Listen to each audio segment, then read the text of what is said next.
de una de las presentaciones estelares de la presente edición de la Feria Internacional del Libro Asunción 2025, que tiene que ver con la participación de Colombia como país invitado.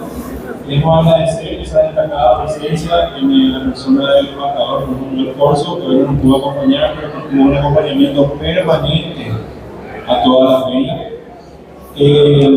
Destacar que esta presentación tiene nada más y nada menos que ver con lo que habíamos prometido desde la conferencia de prensa de traer el realismo mágico al Paraguay. La magia de Gabriel García Márquez en la persona del escritor y periodista Orlando Ríos. Hoy haremos una reseña de él y después ya nos dedicamos a disfrutar de la vida, obra y legado que nos va a comentar. Orlando Ríos es escritor y periodista cultural colombiano, profesional en lingüística y literatura de la Universidad de Cartagena. Ha ejercido la docencia universitaria en las asignaturas de periodismo en el Caribe colombiano, cátedra Gabriel García Márquez, héroes y dioses de la mitología griega y literatura latinoamericana. Desde el año 2017 se desempeña como editor investigador del Centro Gabo de la Fundación Gabo. Sus crónicas, relatos, ensayos y columnas de opinión han sido publicados en medios como El País de España, El Tiempo, Caracol Radio, Infobae, El Espectador y el London Magazine. Autor de los libros La Máquina de la Memoria de 2022 y Gabriel García Márquez, un genio de muchos rostros de los libros de cine con nuevas publicaciones. Pido un fuerte aplauso para el invitado Orlando Ríos.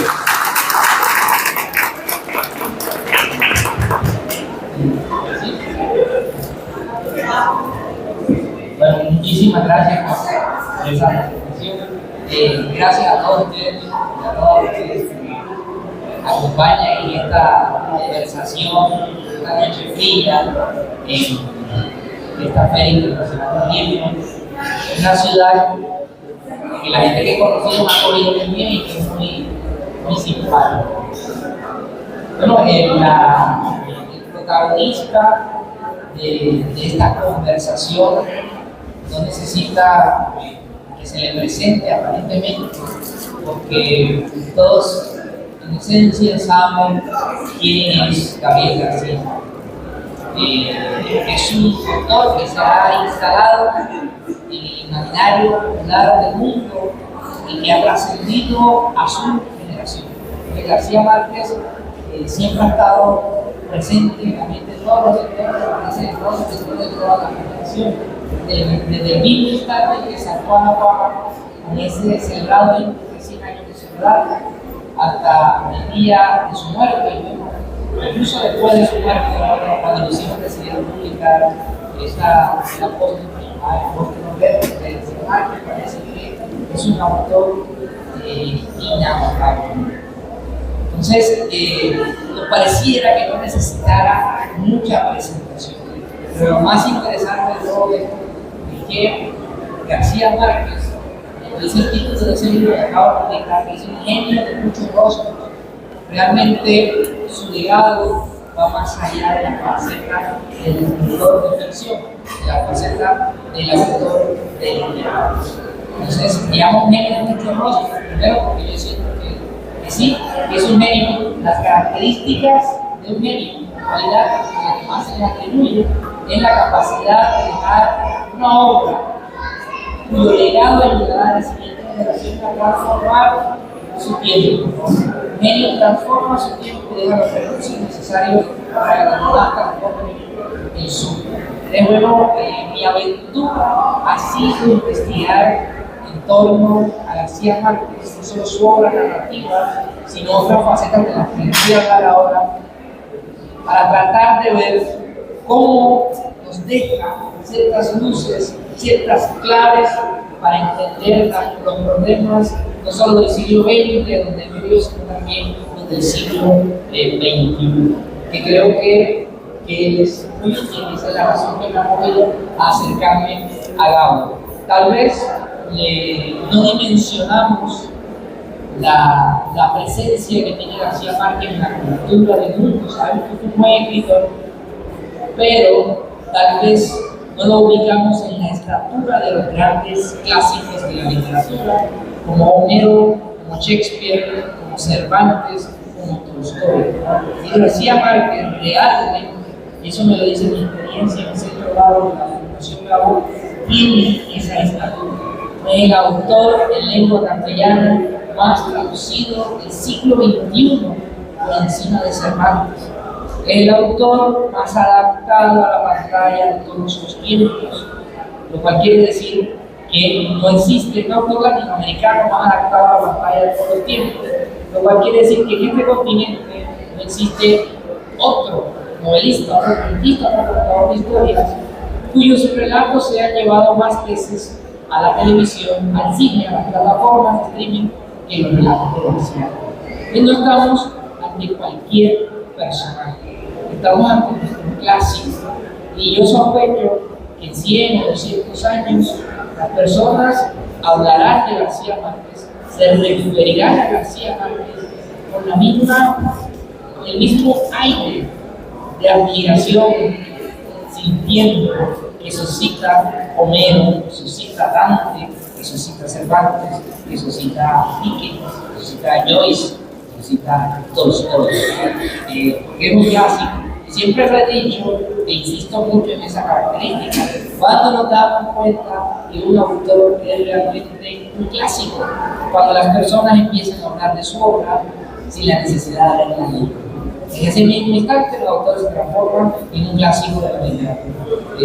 Podemos hablar de los viajes que hace Odiseo o Ulises a la isla de Ítaca, si no he leído la Odisea. Por cuanto no podríamos mencionar el argumento principal de Romeo y Julieta sin la necesidad de leer la tragedia escrita por Shakespeare. Podemos decirla, por lo que decimos siempre de El Quijote. Por cuanto de nosotros no podríamos decir que El Quijote trata de un hidalgo llamado Alonso Quijano, y tanto leer novelas de caballerías se decide que puede volverse un caballero andante, que tiene un compañero llamado Sancho Panza y que sale por la Mancha a buscar aventuras, y que esas aventuras implican luchar contra molinos que él imagina como gigantes. ¿No? Eso es un resumen de lo que puede ser El Quijote, y no es necesario que vayamos a leer. Pues bien, ya las personas están hablando de Macondo sin la necesidad de haber leído, por ejemplo, 100 años de soledad, y te hablan de las 32 guerras perdidas del portero Aureliano Buendía, y te hablan de la mujer llamada Mujer Bella que asciende a los cielos envueltos en sábanas blancas, y te hablan de las mariposas amarillas que crea Mauricio Babilonia a su alrededor por ese amor que siente por tantos remedios. Te hablan de los curas que gritan tomándose una taza de chocolate, ¿no? Todos son prodigios que aparecen en la novela y que la gente puede mencionar sin necesidad de otro libro. Eso da la pista para entender que estamos ante un clásico. El año pasado se editó por primera vez la edición de Bolsillo de 100 años de soledad en Japón. No había pasado, se editó por primera vez una edición de Bolsillo e inmediatamente se convirtió en un bestseller. 100 años de soledad fue un bestseller en 1967 cuando la editorial argentina sudamericana la publicó. Pero es increíble que en Japón haya publicado una traducción a la japonés, edición de Bolsillo, y se haya convertido también en un bestseller. Lo cual quiere decir que no solamente es una novela que fue leída por la generación que la vio nacer en el mundo editorial, sino que también una novela que sigue siendo leída por las nuevas generaciones y de culturas tan remotas y tan distintas como la cultura japonesa. Ahí ven que ahí está la universalidad de García Márquez, que produce en otros lectores que no necesariamente tienen que ser del Caribe colombiano esa sensación de poder identificarse con sus historias. Porque si de algo estoy seguro yo, y de algo he visto yo en el oficio de editor investigador del Centro Bravo de la Fundación Bravo, es de los incontables testimonios que me llegan vía correo, vía WhatsApp, vía de todas partes, de gente de todas las culturas reclamando a García Márquez como si fuese su autor local. Y te dicen que Macondo es un pueblo allá en Bangladesh, que Macondo es un pueblo en Rusia, en Estados Unidos, en México, Argentina, en Valencia, en Japón, hay unas cosas insólitas de gente que dice, no, mira, el coronel Aureliano Buendía es un tío mío. Esa democracia en la que se gestaron las historias de este libro. Y eso habla muy bien del legado de García Márquez, de su capacidad para retratar eso que hemos llamado la condición humana. Uno lee a García Márquez y entiende que hay unos temas esenciales, la soledad, la muerte, el erotismo, el amor, el poder, todos esos temas que no son ajenos a ninguna persona en ninguna parte del mundo. Entonces se identifica con eso más allá de que si 100 años de soledad, como dijo su autor, tiene el aire de un vallenato. No necesitas haber escuchado un vallenato, hasta aquí para lo escuchan, no necesitan haber escuchado un vallenato para poder entender lo que el escritor nos ha cifrado en ese libro, por poner un ejemplo. Y es lo que seguramente ocurre cuando nosotros leemos Madame Bovary de Flaubert y no necesitamos ser franceses del siglo XIX para poder entender lo que Flaubert ha querido decirnos en la tragedia de Eva Bovary.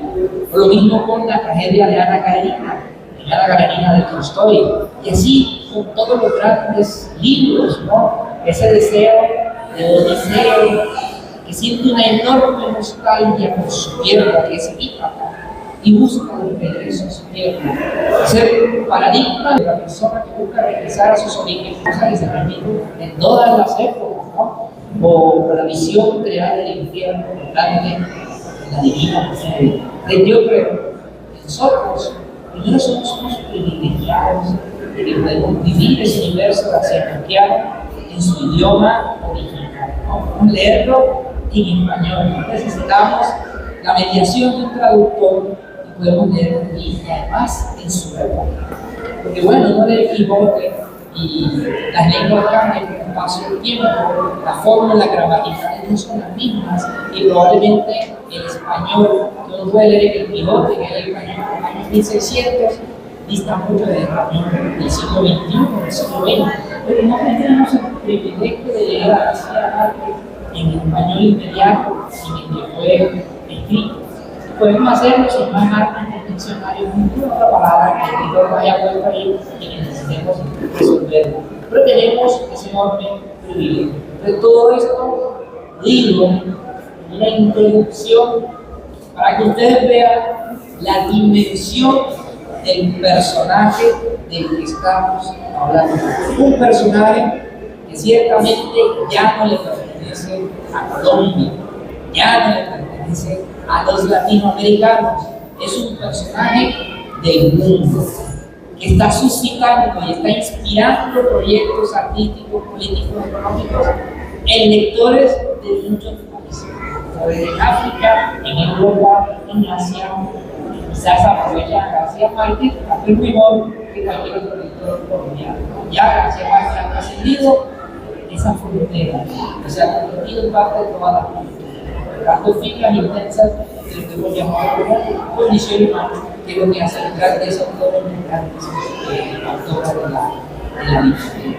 Entonces, bueno, ese es el fenómeno que a mí me ha apasionado desde que empecé a estudiarlo y con la aventura de adentrarme en todo lo que implica, pues he decidido buscar en los archivos de la Fundación Gabo, que es una institución creada por el propio García Márquez a mediados de los 90 del siglo anterior, y me senté a ver todo su archivo, todas las entrevistas que concedió García Márquez a lo largo de su vida, sus biografías que fueron escritas, sus biógrafos de Márquez, Paz Saldívar, las mismas declaraciones de García Márquez, sus memorias que son vividas para contarlas, sus artículos de prensa, donde también habla de sí mismo, y traté de buscar asuntos novedosos y frescos de los que me dieran recursos para seguir hablando de una manera original de su vida y de su obra. Porque al ser un autor tan canónico, tan clásico, se habla mucho de García Márquez, todo el mundo habla de García Márquez, con rigor o sin él, pero es un tema de conversación y se hace cada vez más difícil decir algo nuevo. Entonces yo traté en este libro que acabo de publicar de decir cosas nuevas de García Márquez sin que por ello caiga en la trivialidad, la banalidad, sino usar estos datos raros para hablar de su obra. Por ejemplo, ¿qué cosas me encontré? En mi punto de partida, que García Márquez no solo fue un escritor, García Márquez hizo cine. Fue un gran cineasta que escribió muchos guiones originales que no tienen ninguna relación con su obra, ¿no? A él le han adaptado muchas obras, pero García Márquez hizo guiones independientes, sobre todo en la década de los 60 y de los 70. ¿No? Él crece en la industria del cine mexicano de los 60 y escribe unos guiones. De hecho, la primera adaptación del relato de Juan Rulfo, El Gallo de Oro, su guión lo hace García Márquez, a excepción de los diálogos de los personajes, porque cuando él presenta el guión del Gallo de Oro, un relato del mexicano Juan Rulfo, el productor lo ve y dice: está perfecto, pero es que los diálogos están en colombiano, esta es una película mexicana. Entonces contratan al escritor mexicano Carlos Fuentes para que cambiara los diálogos y los pusiera mexicano. El guión es de García Márquez y los diálogos del guión lo hizo Carlos Fuentes.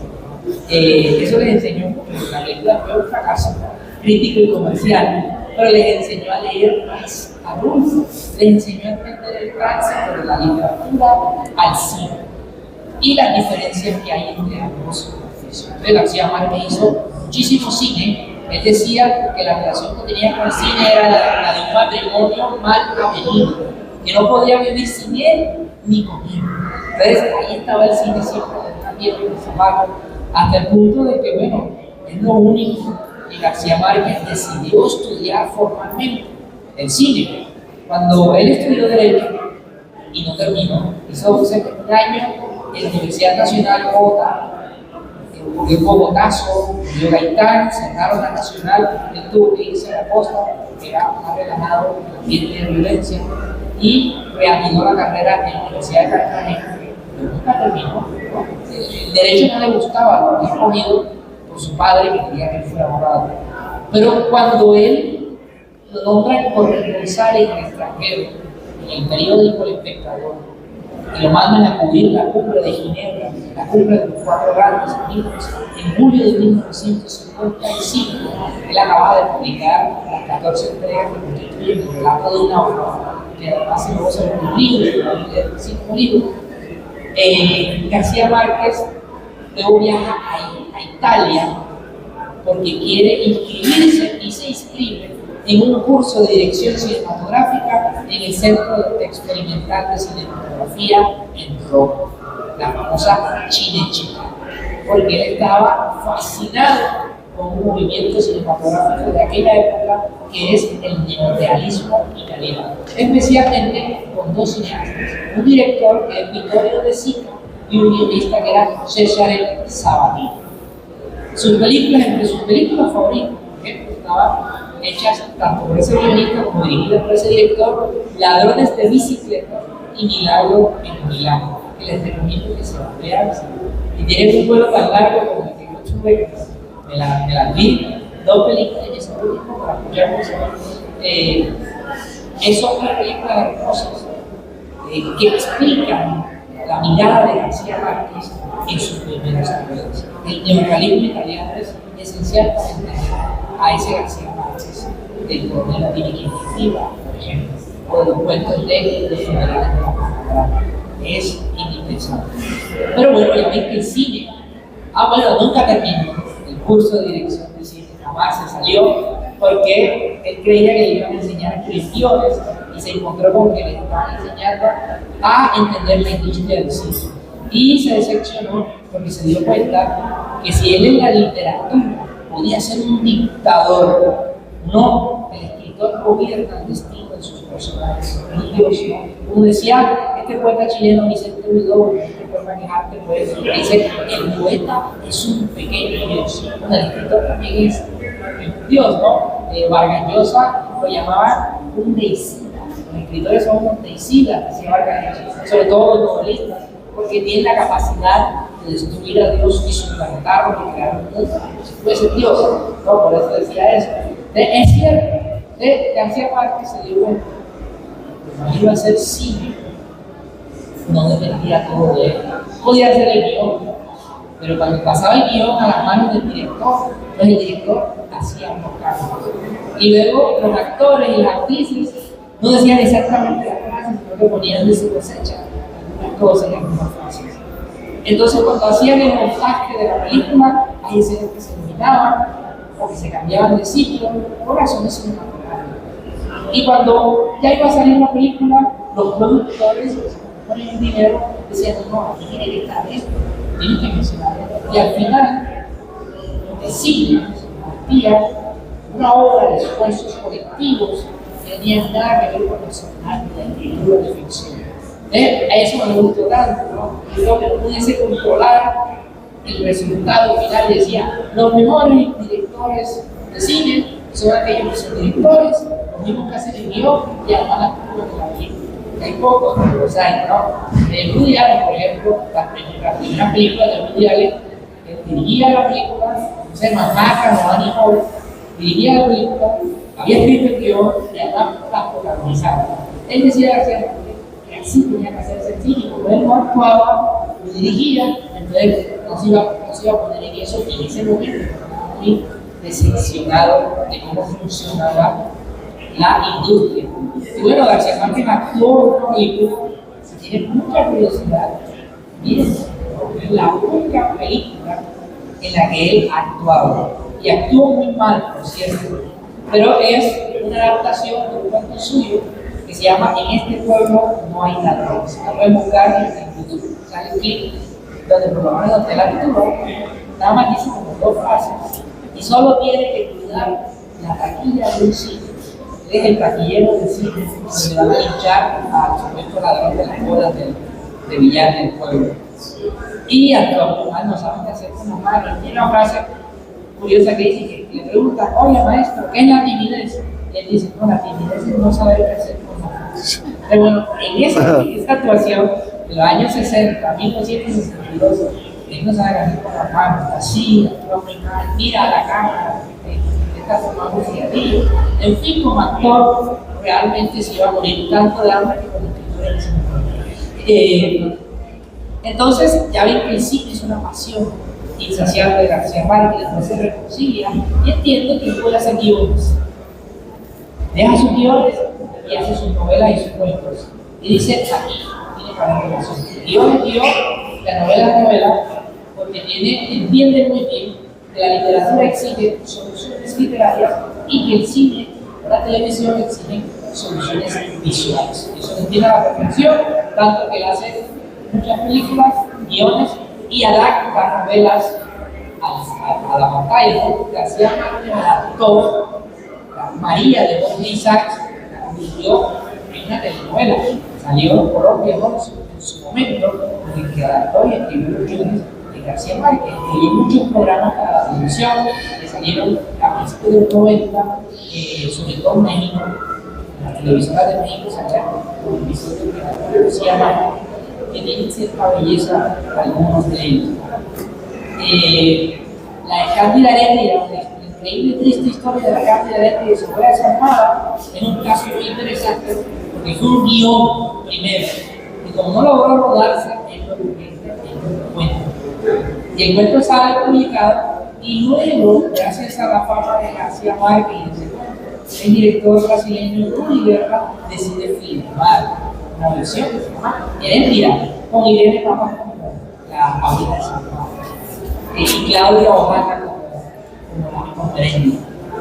Que recomiendo que se la vean y saque su conclusión. No fue tan agradable, no fue tan chévere, pero fue un intento de eso. Entonces ahí ven a García Márquez apasionado por el cine. Tanta fue su pasión que crea la Fundación para el Nuevo Cine Latinoamericano y la Escuela Internacional de Cine y Televisión en San Antonio de los Baños, ambas en Cuba, una en La Habana y otra en San Antonio de los Baños. Ve toda su pasión por el cine. Pero eso es solamente lo que se llama con el rostro del escritor. Hay ejerció su periodismo durante toda su vida, desde que tenía 20 años, y fue contratado como editorialista en el periódico Universal de Cartagena, hasta que adquirió la revista Cambio a fines del siglo XX. Ejerció el periodismo toda su vida. Creó un periódico en Colombia, muy poco conocido, a principios de los años 50, en Cartagena, que se llamó Comprimir, porque era mediamente. Y las noticias no podían superar cierto número de palabras. Estamos ante el antecedente de Twitter, ante el antecedente de los boletines, de lo que hoy se llaman las newsletters, ¿no? Estamos ahí, será comprimido. Y que duró 7 días, que fue lo que le duró en la plata para imprimir el vespertino de ese periódico. Cuando se acabó la plata, porque lo hizo en conjunto con el linotipista del periódico Universal, de los más jóvenes. Bueno, algunas personas sí sabrán que era un linotipista, ¿no? En los tiempos de antes existía una persona encargada de poner unos tipos, unas letras de plomo y ponerlas en las planchas para poder hacer la imprenta del periódico. Y a eso se perdió la rotativa más tecnológica, pero había un oficio del linotipista. El linotipista del Universal, que era un mago profesional, el mago Dávila, que además es el fundador de la primera academia de magia de Colombia.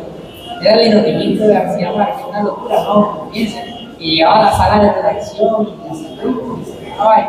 Ese tipo se gastó sus ahorros de ese momento en el periódico que fundó, ¿no? Duró 7 días en comprimido. Y cuando ya se les acabó el dinero, el mago Dávila le dice a los casinos: mira, no va más, ya se acabó la plata. García Márquez hace un último editorial que se llama La Última Piedra. Y dice: bueno, desde ya, este no solamente es el periódico más pequeño del mundo, sino el periódico de más corta duración de los periódicos. ¿No? Ahí quedó ese periódico. Pero los emprendimientos siguieron, ¿no? En los años 70, cuando estaba obsesionado en eso que llamó el periodismo militante, un periodismo políticamente comprometido, funda la revista Alternativa en Colombia, y en la crea.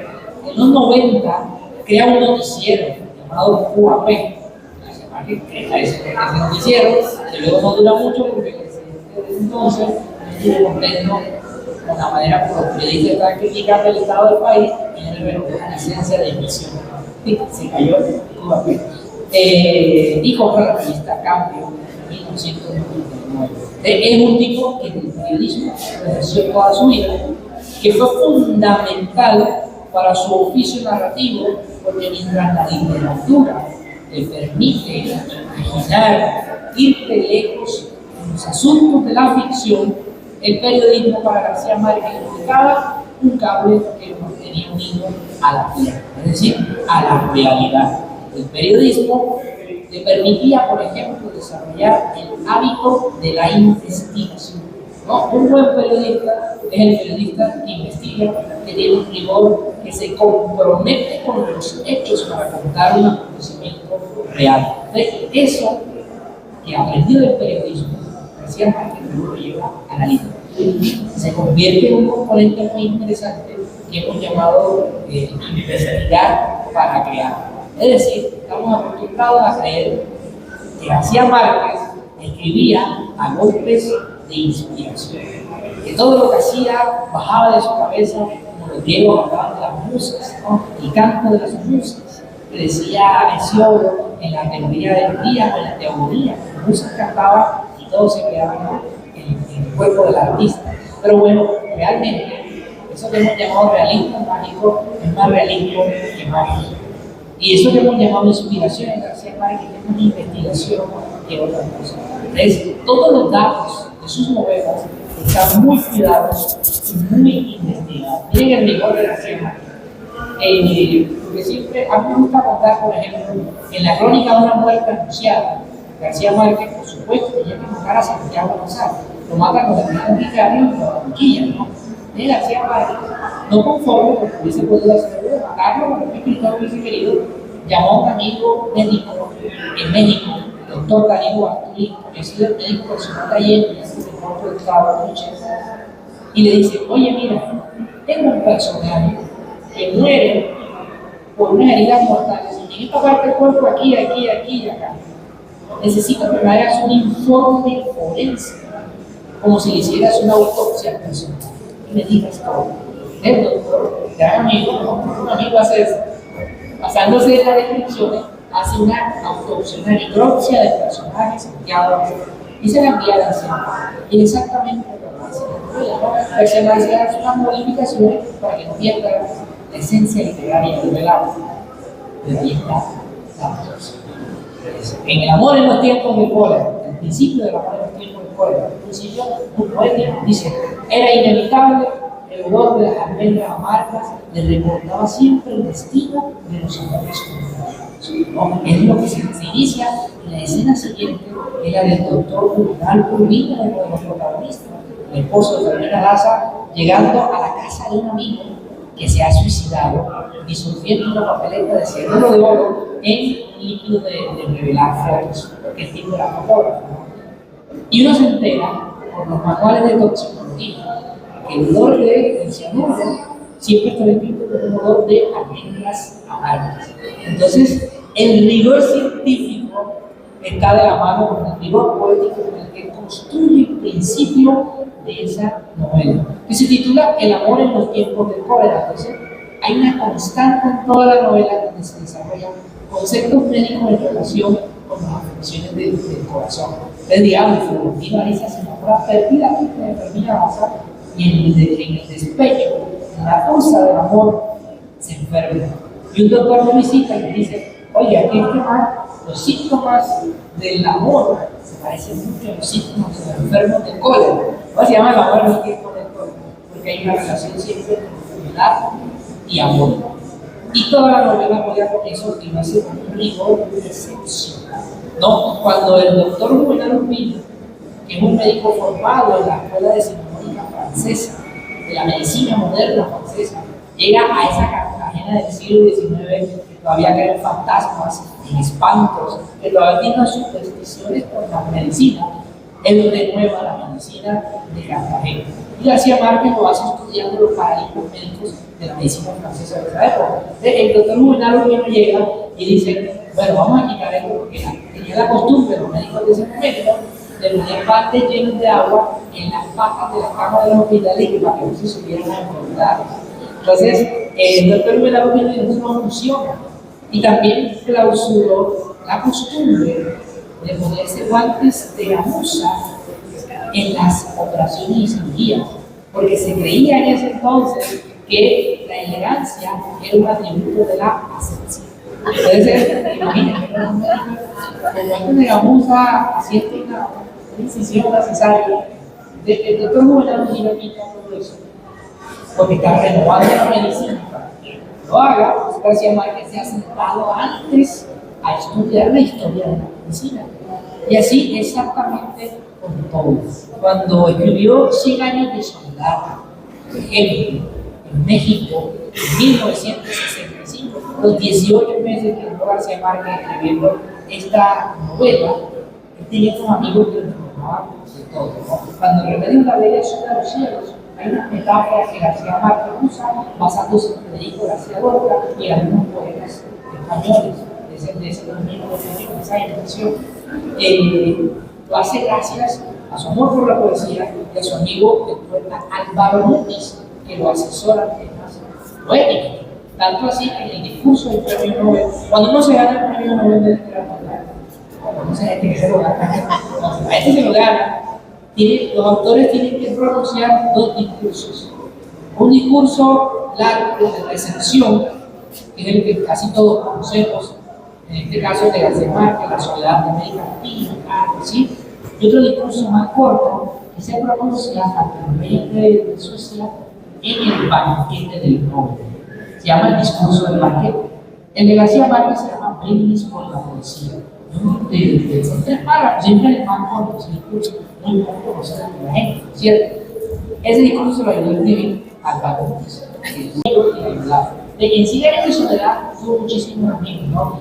Un amigo le investigó y le pedía: por favor, investígame la historia de las guerras federales en América Latina, para que después el coronel Aureliano Buendía, cuando sale de Colombia, libra la guerra por el liberalismo ideológico, que eso está basado en eso. A otros le piden: necesito que me investigues cuáles son las fórmulas de doblado de oro de Moisés y Sósimo, porque las va a usar en el asunto de la luz. Cuando lleguen enviados, cuando son cada un día, se comienzan a entender, empiezan a estudiar eso, en qué consiste el alambique de 3 brazos de María a la judía para poder destilar y obtener piedra filosofal. Ahí está García Márquez. Y todo está cuidadosamente puesto. Eso se lo da el periodista. El periodista que tiene el rigor investigativo de acudir a la información. Y luego, cuando está pensando como escritor, pues ya está usando esa información para poder crear. Entonces, cuando ustedes lleguen, y espero que lo hagan, y se lean algo, gracias, yo les pido que jamás subestimen lo que están leyendo.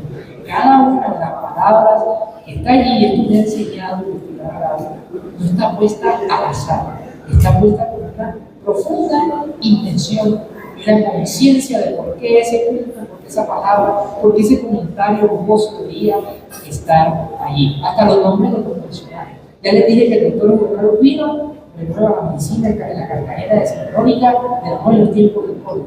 Miren cómo se llama el personaje. Juvenal Urbino, o sea, la juventud de la humanidad. Entonces urbaniza a Cartagena. El coronel Aureliano Mendía, que luego de dejar las tierras se pone a hacer pescamientos de oro, ¿no? Entonces Aureliano viene de aurum, que es la forma latina de llamar el oro. Entonces, ustedes ven que nada está puesto. Todo está puesto con una forma deliberada de expresar algo. Eso hacen los buenos escritores.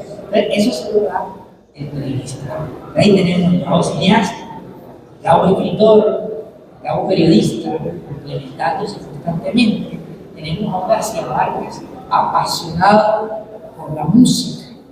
¿No? Todos sabemos que la gente del Caribe, no sé, ¿no? García Márquez dijo que era un melómano, porque se obsesionó con la música y decía: todos los escritores dicen que los escritores viven donde tienen sus libros. Decía: pues bien, yo vivo donde tengo mis discos. Tanto así que cuando empezó a ganar dinero, sin las regalías de 100 años de soledad, que lo primero que hizo fue mudarse a Barcelona, en el barrio de Sarriá, bajo de la calle Caponata, porque ahí estaban todos, ¿no? Toda su gente, Carlos Marcés, todos los escritores del mundo que se estaban mudando, estaba Gallosa, estaba José Duroso, todos estaban ahí. Lo primero que hace tiene plata es comprarse el último equipo de sonido del momento, de principios de los 70, y además el estudio más que una biblioteca con una vaina de puro vinilo, pura cosa. Y los amigos de él, escritores, iban a su apartamento a escuchar música, y ese equipo tenía el nombre que parecía un pico. Ustedes saben que en Cartagena, en la costa, hay un altoparlante gigante, un equipo de sonido gigante que se llaman picó o pickup, y que consiste en que tienen unos nombres. Los equipos de sonido le ponen unos nombres. Entonces le hacía parte y decían el Gabo Sound System, el nombre de picó. Entonces ahí iba los amigos a escuchar. Entonces era un melómano. Y esto sería algo trivial si no fuera porque la música influye profundamente en la manera como García Márquez cuenta sus historias. Entonces es sabido que dice que en 100 años de soledad un vallenato de 200 páginas. Y entonces uno analiza y se da cuenta que la forma como los populares vallenatos cuentan sus historias, cantan sus historias, los populares de antes, ¿no? Que hablaban de las cosas de su pueblo mediante canciones, mediante décimas, es la misma manera como él cuenta las historias de su pueblo. Pero también dice él que el otoño del patriarca podría ser un concierto para piano de Bela Bartók. Y una vez unos investigadores alemanes de esa época quisieron poner una prueba y se dieron cuenta que el ritmo de lectura del otoño del patriarca tenía afinidad en su respiración con los conciertos para piano de Bela Bartók, que era el compositor favorito de García Márquez, ¿no? Era el que le tocaron cuando le dieron el premio Nobel, le tocaron Bela Bartók. Y decía que el amor en los tiempos de cólera era un bolero sobre amores contrariados. De hecho, para escribir el amor en los tiempos de cólera, antes de hacerlo, García Márquez quería hacer un bolero. Y para ello habló con Armando Manzanero, uno de los grandes boleristas de todos los tiempos. Y Armando Manzanero le dijo: dale, Yo te pongo la música, el ritmo así, y tú me haces los versos y haces un bolero. Y intentó durante muchos meses y no pudo componer un bolero. Después se le acercó Silvio Rodríguez, en esa época, y le dijo: tú para que vengas a componer algo. Yo te hago la música, incluso te voy a hacer la métrica de cada verso, cómo tiene que empezar, cómo termina, y empecemos juntos. Y lo siguió intentando y entonces dijo: esto es difícil. Yo admiro mucho a los compositores, dijo García Márquez, porque son capaces de contar una historia en pocas líneas. En cambio, yo quiero contar una historia de amor y le sale el amor en tipo de cola, no, le salen 400 páginas. Esa frustración de no poder hacer el bolero fue lo que lo llevó a sentarse a escribir la parte del bolero con los códigos estéticos del bolero. Entonces, ¿qué hizo García Márquez? Cuando se sentó a escribirlo, puso una y otra vez un bolero que es Señora, de Rocío Hurtado, ponía una y otra vez. Cuando escribió 100 años de soledad, ponía El claro de luna de Debussy y un disco de los Beatles. Era como a Hashtag, que se acostaba. Era lo único que tenía.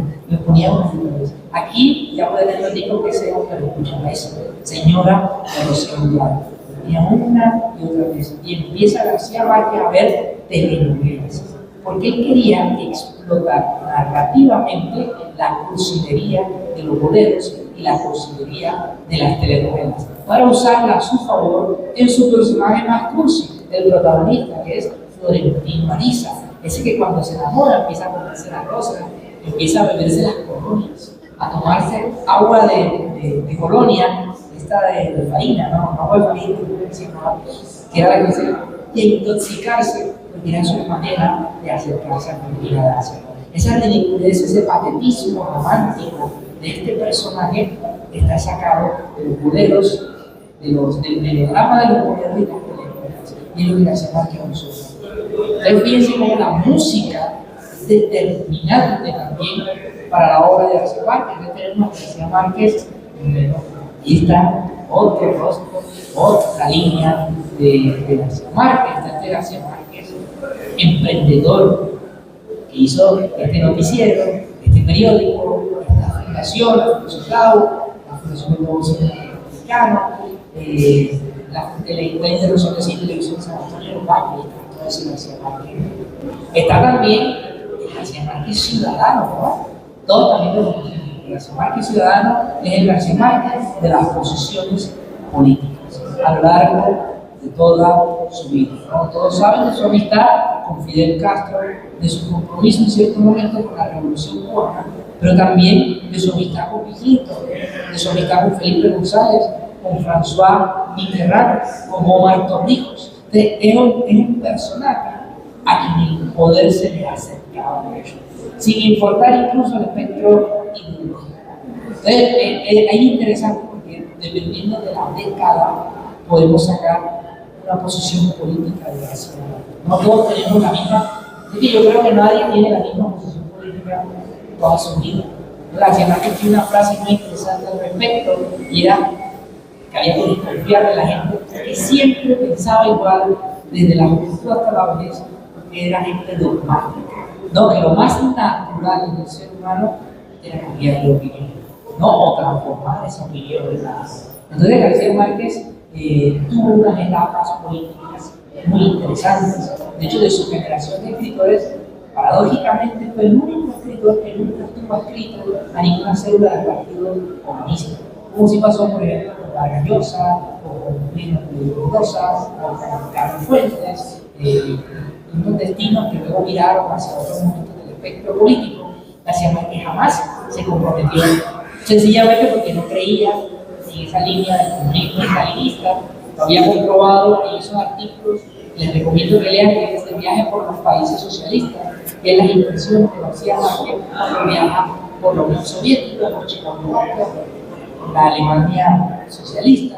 Ahí García Márquez decepcionado de la forma como se aplicaba allí el socialismo soviético. Entonces busca otra cosa. ¿Cuál era la idea que buscaba García Márquez y que lo acerca finalmente a Cuba? La idea de la unidad, la autonomía política y cultural de América Latina. Eso era lo que García Márquez creía, ¿no? Y por lo que abogaba en un discurso, su discurso del Nobel, con la soledad de América Latina, en donde él pedía exactamente eso, que dejaran los países gobernarse a sí mismos sin la injerencia de ninguna potencia extranjera, algo que pedía García Márquez, y a una unidad del continente latinoamericano, solo obsesionado, hasta el punto que decía que yo no me siento colombiano, yo me siento latinoamericano, ¿no? En cualquier parte donde vaya soy un latinoamericano, no tenía esa idea de la hermandad continental, tal vez influido por Bolívar, ¿no? Él decía que creía en un sueño actualizado de Simón Bolívar, hasta el punto que, bueno, le dedicó una novela a Simón Bolívar, que es el general en su laberinto, pero no es el Bolívar heroico, el Bolívar glorioso de la independencia, sino el Bolívar enfermo, que sale del centro del país, viaja por todo el río Magdalena, encuentra a Bolívar en la quinta de San Pedro Alejandrino, en Santa Ana. A veces el Bolívar enfermo, porque a él le interesa es la decadencia del personaje rodeado del poder. Acuérdense que una constante en él es la soledad del poder. Todos los poderosos en la obra de García Márquez están solos, absolutamente todos. El coronel Aureliano Buendía, cuando ya se convierte en el comandante de todas las fuerzas revolucionarias de Colombia, él no acepta el rango, se convierte en el comandante, pero dice: dígame siempre coronel hasta que no gane. Nunca gana, ¿no? Entonces, es el comandante de facto, pero es coronel, porque nunca se entrega. Cuando él se vuelve comandante, está absolutamente solo.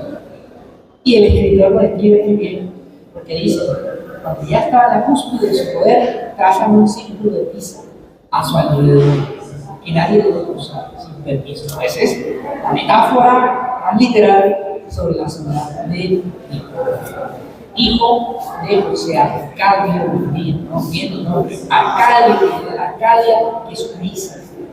Y las islas son metáforas de aislamiento, de los solitarios. Ahí está el coronel Soler. El dictador del otoño del patriarca es un dictador absolutamente solitario, ¿no? Es la metáfora perfecta de la sociedad del poder. Incluso hay una parte donde las decisiones que él toma, las toman lo que lo rodea antes de que lo decida. Ese hace parte de la sociedad del poder, y antes se llega, pierdes contacto absoluto con la realidad cuando eres un hijo de Dios. De todos los poderosos están sobre la zona. Bolívar está en su fase de enfermo decadente, esta novela, y profundamente solo hasta que muere. Ese cómo se conserva esta identidad. De bueno, realmente esto, por ejemplo, de la soledad, es exquisito estudiarlo, porque nos sirve qué hacer, nos sirve para entender qué es lo que hacemos a fondo. La lección de 100 años de soledad es que la familia condenada a 100 años de soledad no tendrá una segunda oportunidad sobre la tierra, ¿no? El pueblo de la comunidad es destruido con un huracán bíblico, todo se derrumba, ¿no? El último de los Buendía, Aureliano Babilonia, está descifrando los pergaminos mundiales, y cuando llega al final no puede descifrar el viento bíblico, lo destruyó, se lo llevó y no le dio más oportunidad. La lección de esa novela es que ese pueblo perece por la incapacidad de sus habitantes para establecer verdaderos vínculos de solidaridad. Es decir, la soledad en esa novela es lo contrario a la solidaridad. De cómo podría leerse un relato tan pesimista sobre la existencia humana en una versión optimista. A eso sirve la ficción. Vamos a mostrar en la ficción lo que pasa si somos incapaces de establecer vínculos de hermandad, ¿no? Eso García Márquez lo traduce en su pensamiento político, que es la unidad de la economía cultural de América Latina, que se hablaba de que somos todos latinoamericanos, que somos todos hermanos. Insistía mucho en eso, para evitar no tener una segunda oportunidad sobre la tierra. Acuérdense de las frases hermosas de su discurso del premio Nobel. Decía: ni las hambrunas, ni las pestes, ni los terremotos, ni los cataclismos podrán recortar nunca la ventaja que nace de la vida sobre la muerte. Igual creía en eso. La vida siempre tiene una ventaja amplia sobre el amor. Por eso las novelas que vienen después de ese discurso son novelas donde el amor triunfa, como el amor en el tiempo del cólera, que está en este par de ancianos enamorados. El clima dice fuera sin más de 50 años a Regina Daza, y ahora la consiguió y está enamorado y decide llevársela como de luna de miel en un barco por todo el río Magdalena, como es el dueño de la compañía fluvial del Caribe, iza la bandera del cólera.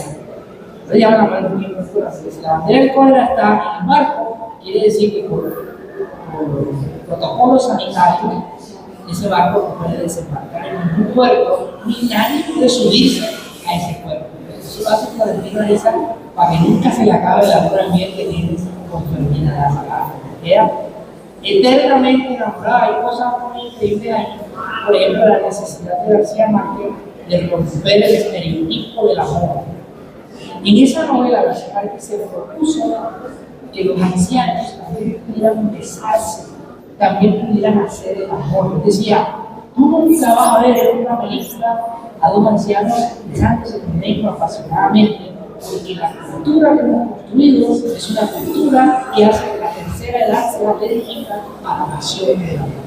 Yo voy a acabar con eso, digo García Márquez. Y mis protagonistas van a tener más de 70 años y se van a arrepentir, y van a hacer el amor, y se van a besar apasionadamente, y van a dedicarse a la justicia. Entonces, Diego García Márquez, que quiso explorar esos otros ángulos del amor, ¿no? Que es cierto, ¿no? El paradigma sigue vivo realmente, ¿no?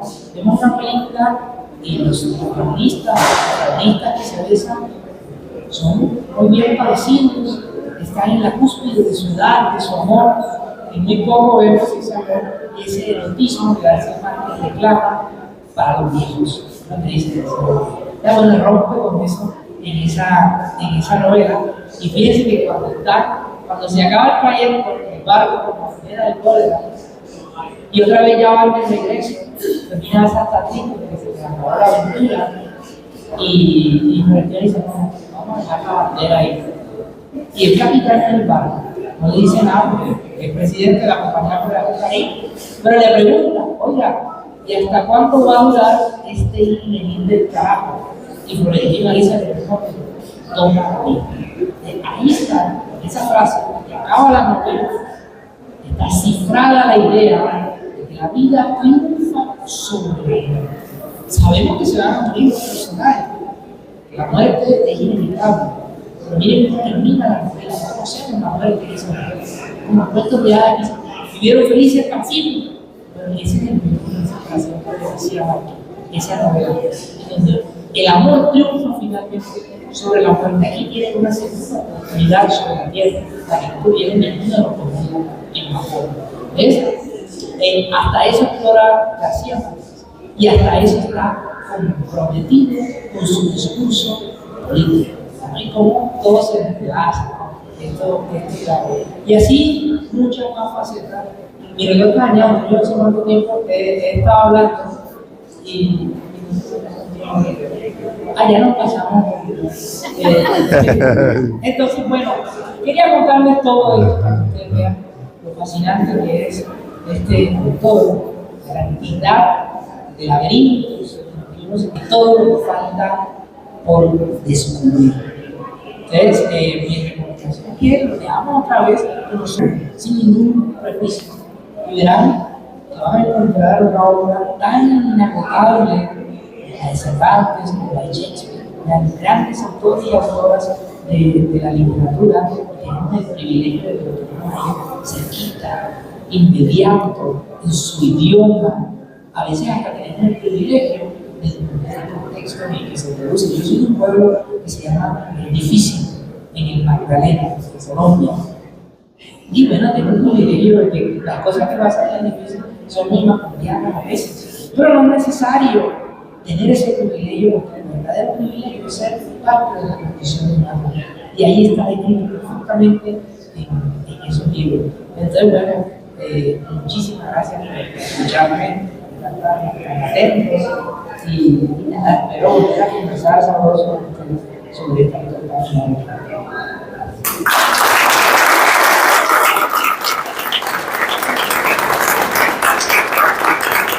Gracias. Le agradecemos, realmente sabe mucho, es muy corto el tiempo para podemos estar horas acá escuchando realmente. Y se merecía un tiempo más porque empezamos un poco más tarde, así que no te pasaste nada hablando, pero sí podemos estar horas y horas.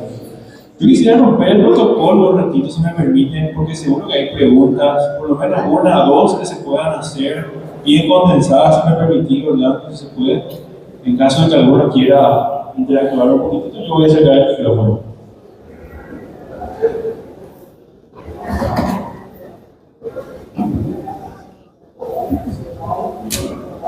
Buenas noches. Tuve la oportunidad de participar del taller de narrativa que se realizó ayer también relacionado con el certamen aquí presente. Y me quedé con una pregunta. Hablaba de un investigador y de que él tenía que investigar para crear. Y ahora me quedó bien claro que esto él obviamente traslada lo que es su aspecto en el ámbito literario, ¿verdad?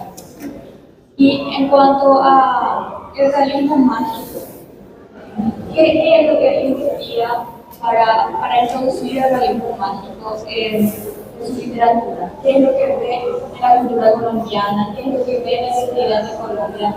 Teniendo en cuenta que él vivió mucho tiempo ahí, ¿verdad? Vamos a juntar las dos preguntas, Orlando. Bueno, muchas gracias. Estoy fascinada con todo lo que nos has contado. Yo soy una fan de García Márquez, no tan friki como vos, pero por ahí. Y quería preguntarte cuál ha sido el papel de la mujer en la obra de Gabo. ¿Cómo lo podríamos considerar?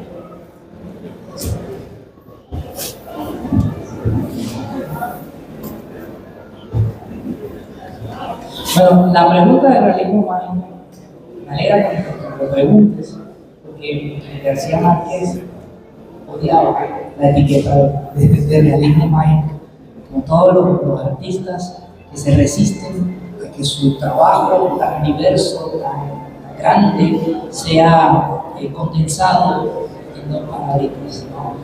Lo odiaba. También lo odiaba porque sentía que un concepto que no podía aplicarse a su obra y a muchos autores latinoamericanos, porque el realismo mágico realmente es una característica que un crítico alemán atribuye a cierta pintura neoexpresionista alemana de la moderna. Entonces, no tiene nada que ver con lo que se cuenta en América Latina. Un escritor cubano llamado León Carpentier, en el prólogo de una novela muy buena titulada El reino de este mundo, hace toda una disertación sobre algo que puede reemplazar a esa palabrita del realismo mágico, que es lo real maravilloso. Entonces, y dice algo muy interesante. Dice, lo real maravilloso es un acceso privilegiado a la realidad, ¿no? Es algo que solo se puede explicar con recursos distintos al pensamiento racional europeo cartesiano.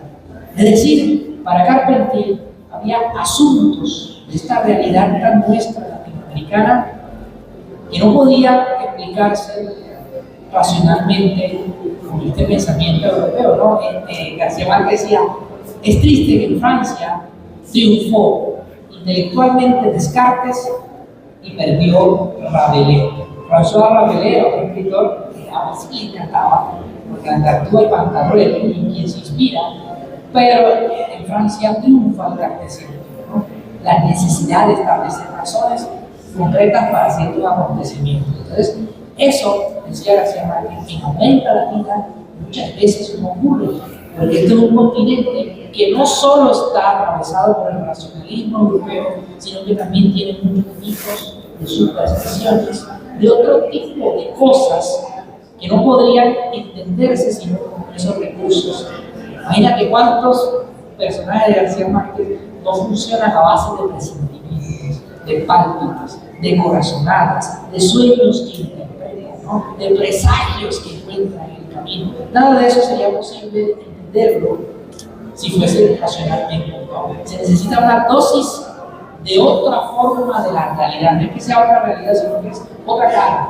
Imaginemos que solo para ellos solo están viendo un lado oscuro Eso que llama el realismo mágico o real maravilloso son las otras caras del cubo de la realidad. Y es que, como decía él en el discurso del premio Nobel, dice: el gran reto de los escritores en América Latina no es inventar, sino hacer creíble su realidad. Otra forma de decir que aquí en este continente pasan cosas tan inverosímiles, tan increíbles, que cuando se los contamos a gente que está ajena a este contexto, dicen: tú lo tienes que estar inventando. Y de hecho, el discurso del Nobel, la sociedad de América Latina, empieza con un recuento de esas cosas tan increíbles y tan inverosímiles que han hecho, por ejemplo, la historia de los dictadores en América Latina.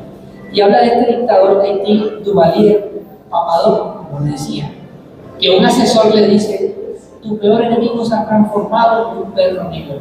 Entonces Duvalier decide exterminar todos los perros de Haití para no ser sorprendido por su peor enemigo informador. O este otro dictador de El Salvador, que decidió combatir una epidemia de sarampión forrando de robo todo el alumnado público. O Antonio López de Santana, luego de perder la guerra de los pasteles, contra Francia, México contra Francia, le hizo unos funerales de jefe de Estado a la pierna de y ahí estaba la pierna y no sé qué. Eso parece mentira, parece inventado por todo tipo de escritor, pero realmente es algo que está ocurriendo en el continente y hace muchas cosas de García Márquez. Hay cosas que los lectores de García Márquez, de europeos, de otra parte, dicen: ah, mira qué imaginación tiene el escritor. Te viajan a Colombia, visitan ciertas cosas y se dan cuenta casi no son. Y se sorprenden, ¿no? Hasta el punto de algunos dicen: ah, es que García Márquez no inventa, sino que simplemente describe su realidad. Eso no es tan cierto, pero sí nos puede decir eso que hemos decidido llamar realismo mágico, es más realismo que mágico, realmente, ¿no? Y que responde a la diversidad cultural que nosotros tenemos en este continente. Tenemos el reto de contar historias y no inventarlas porque ya están inventadas. O sea, ya lo que pasa es lo suficientemente asombroso como para inventarlas. La realidad que supera a la ficción, dice ese lugar con el que hablamos de esto. Más o menos eso se dice cuando se habla de esto. Bueno, respecto al papel de la mujer en la obra de Gabo, hay una filosofía muy interesante que habla un poco 100 años de soledad.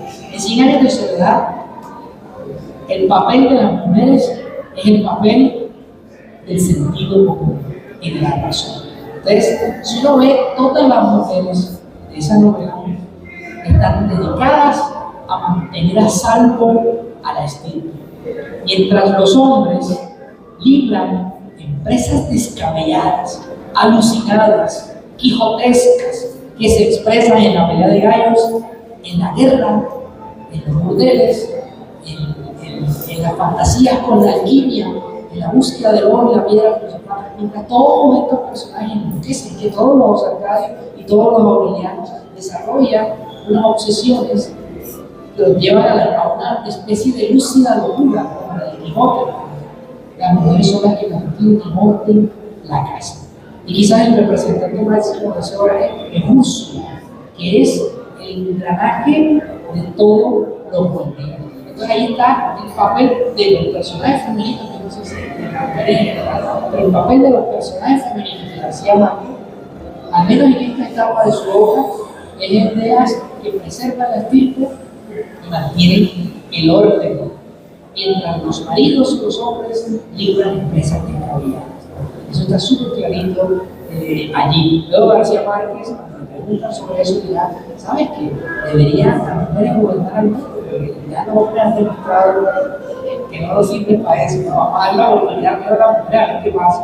Y le decía él, luego dice: no, todavía no había tenido lo suficiente como para ver tantas alcaldesas y presidentes que poco a poco van a ir saliendo, ¿no? Entonces, bueno, ahí está, en ese momento de su obra, un papel muy definido de sus personajes femeninos. En su vida, las mujeres contribuyeron a la formación de su oficio de contar historias. García Márquez se crió entre mujeres, ¿no? Su abuela, Tranquilina y Guaramí, la esposa del coronel Nicolás Márquez, que se fue el coronel Villano un día, tenía muchas supersticiones y llenó al nieto de esas supersticiones, ¿no?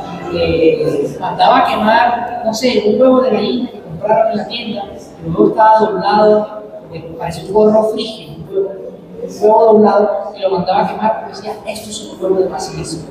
Él decía, no entres a ese cuarto porque ahí está el fantasma de la tía María. Ni entres a este otro porque tal cosa. Ahí está la mujer de su madre, Luisa Santiago Márquez, también desarrolla esa misma actitud. Entonces, la gente hacia Márquez se cría con mujeres, las primas, las tías, todas las mujeres, y los hombres, quitando el abuelo, que fue su gran influencia, no es que lo hayan influido mucho. La gran influencia de García Márquez literaria, por ejemplo, en su etapa formativa, es Virginia Woolf, sobre todo una novela que es La señora Dalloway, y que fue tan importante para él que cuando el escritor empezó a publicar sus columnas en el Heraldo, llamadas La Jirafa, no la firmaba con su nombre, sino con un seudónimo que era Septimus, y que era el personaje de la señora Dalloway, Septimus Barry Smith. Así admiraba tanto a Virginia Woolf. Eso es algunos puntos de nosotros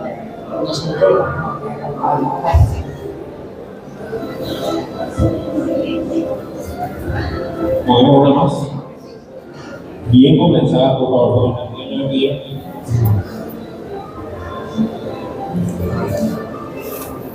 Buenas noches. Buenas noches. La consulta es la curiosidad sobre la curiosidad que mencionó sobre los nombres de Aureliano y Aurelio, que están relacionados con Paulino. Pero, ¿qué relación tendría el de José? ¿Tiene algún sentido elegir el nombre de José también? ¿No? José Aureliano y Aurelio.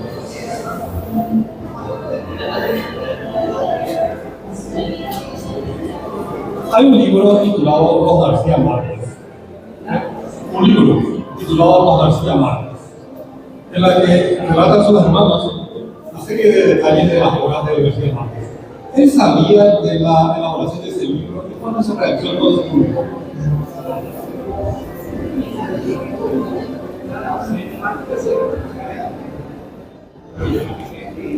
Para explicar el curso.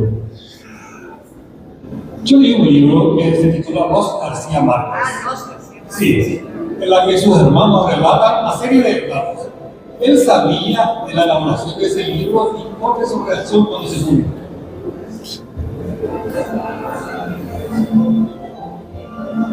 Es una mujer, ¿no? La autora.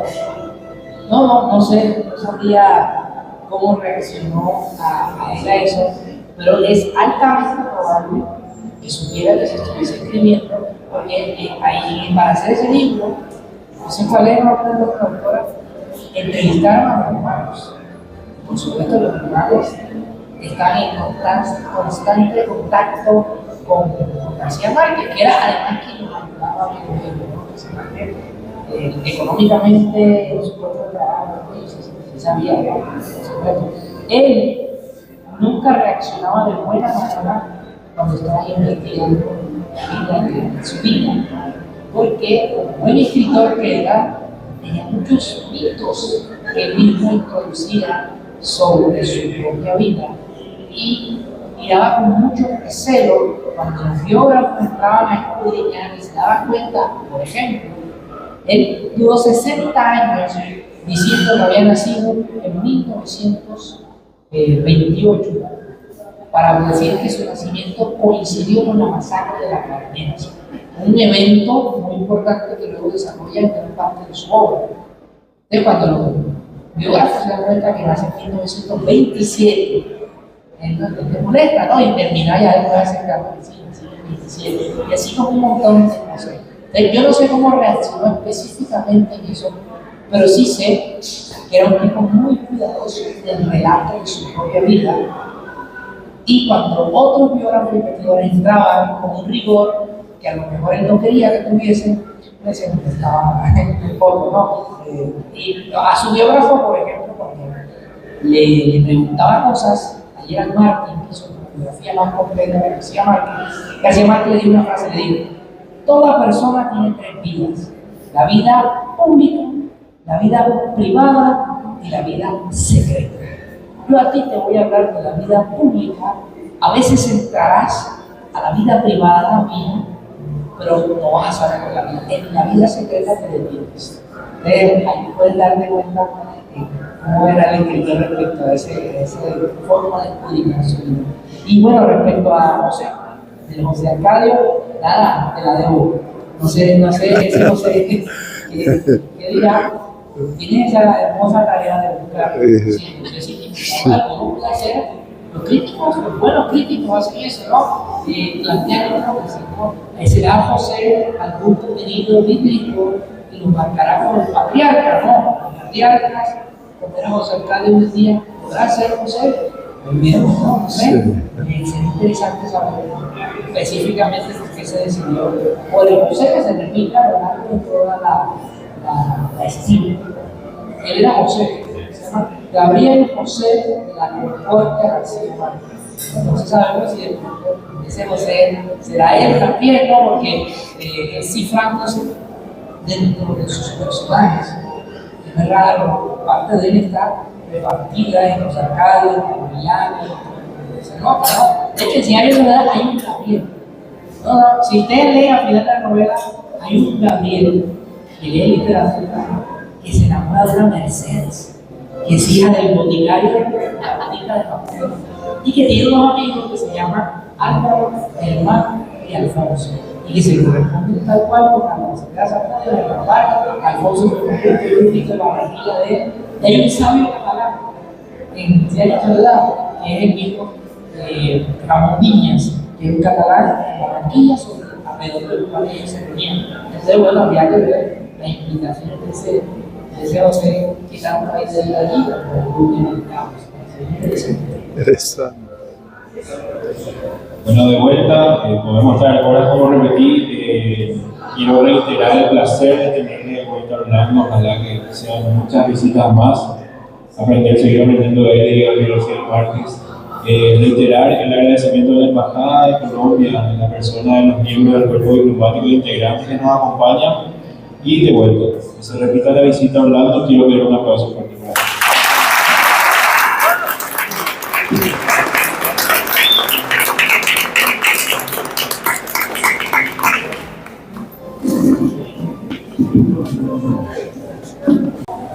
Cualquier libre.